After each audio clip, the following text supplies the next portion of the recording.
наблюдаємо картину.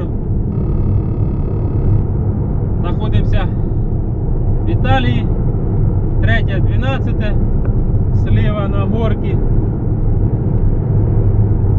Вистраювали якісь, Вы превышаете допустимую скорость. ну не скажу дамби, не скажу фортеці, ну щось тип того.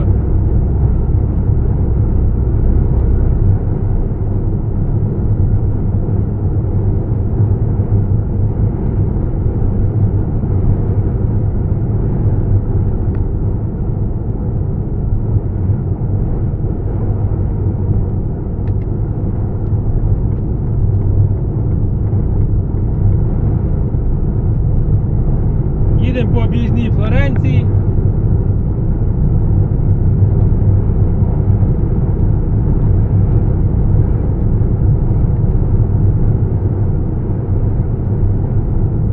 Дивимося, полоса звуження показує. І, мабуть, зараз буде знак грузовим обгон запрещен. Я так щось думаю.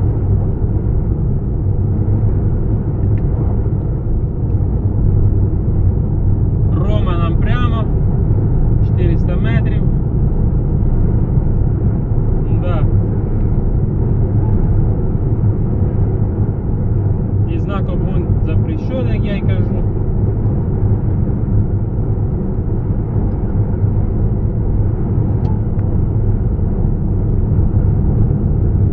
Польський колега, возможно, українець.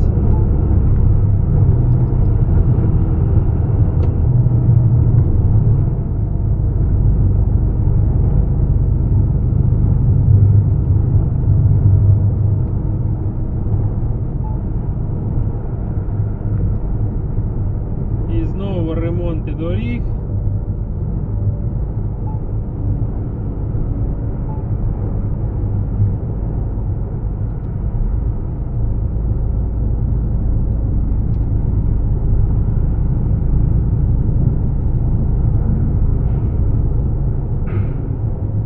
Итальяшки макарошки строять, молодцы.